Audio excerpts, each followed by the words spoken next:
हिजड़ा यानी किन्नर को अंग्रेजी में यूनक और थर्ड जेंडर कहा जाता है। ऐसे बच्चे कैसे जन्म लेते हैं, इसके पीछे एक साइंस काम करती है। पहले मेल और फीमेल भ्रूण यानी फीटस बनने का विज्ञान समझिए। जैसे कि आपने कभी ना कभी ये सुना होगा कि महिला में XX क्रोमोसोम होते हैं और पुरुषों में XY। महिला के X क्रोमोसोम पुरुष के X क्रोमोसोम से मिलने पर फीमेल बच्चा बनता है और महिला के X क्रोमोसोम और पुरुष के Y क्रोमोसोम के मिलने पर मेल बच्चा बनता है। इससे आप समझ पाए होंगे दोस्तों कि जेंडर तय सिर्फ मेल का क्रोमोसोम करता है, फीमेल का नहीं। लेकिन क्रोमोसोम डिसऑर्डर के चलते ही थर्ड जेंडर विकसित होने लगता है। क्रोमोसोम स्पर्म और ओवुलस यानी अंडाशय में होता है।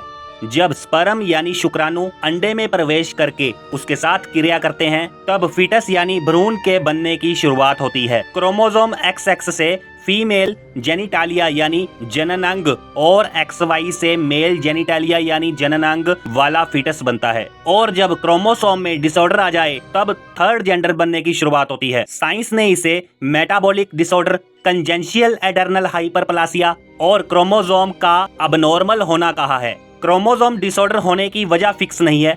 बहुत से जेनेटिक डिसऑर्डर की वजह से सेक्स क्रोमोसोम मिसिंग होते हैं, जैसे कि XYY क्रोमोसोम के साथ मिलने से बर्थ डिफेक्ट हो सकता है। अगर ऐसा हुआ तो शिशु अस्पष्ट जननांग यानी एम्बिग्यूस जेनिटालिया के साथ जन्म लेते हैं।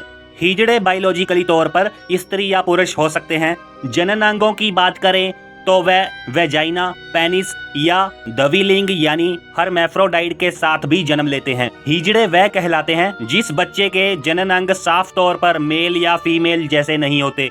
इनके लिए इंटरसेक्स टर्म भी इस्तेमाल किया जाता है। इस कंडीशन को सूडो हर्माफ्रोडाइट भी कहा जाता है, जिसका मतलब है उनके अस्पष्ट गुप्तांग होते हैं। उनके ओवरी और टेस्टस दोनों ही हो सकते हैं या उनमें से एक भी नहीं। जननांग अबनॉर्मल होने से पेनिस, टेस्टिस के साथ क्लिटोरिस होना भी शामिल हो सकता है। कुछ बच्चे पुरुष के शरीर के साथ जन्म लेते हैं, लेकिन अडल्ट होने के दौरान हार्मोनल डिसबैलेंस की वजह से उनके शरीर में ब्रेस्ट डेवलप होती है। उस स्थिति को गायनिकोमाशिया कहते हैं।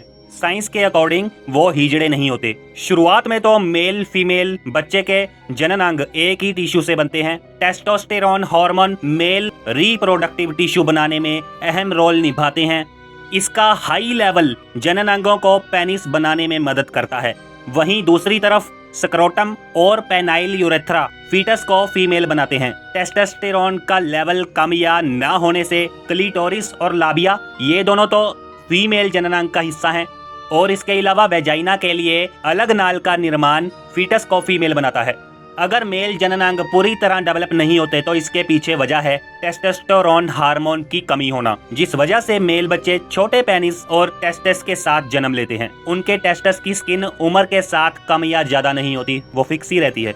फीमेल जननांग में क्लिटोरिस बड़े होते हैं और लाबिया यानी आउटर लिप्स आपस में जुड़ जाते हैं। इसे फ्यूज्ड लाबिया कहा जाता है। अमूमन बच्चों का लाबिया जुड़ा नहीं होता, यदि हो तो 6 महीने तक नॉर्मल हो जाता है।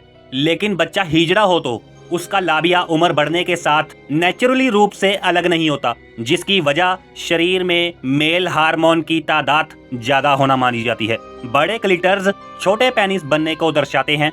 यदि शिशु को फीमेल जेंडर ठहराना तय किया जाए तो उभरे बाहरी जननांग की सर्जरी की जाती है। इस प्रोसेस में क्लिटर साइज घटाकर मूत्र मार्ग को ठीक कर वेजाइना को नॉर्मल करते हैं। ट्रांसजेंडर जन्म के समय खुद को अजाइंड लिंग से नहीं जोड़ते। हिजड़ा कम्युनिटी ट्रांसजेंडर का ही एक सब ग्रुप है।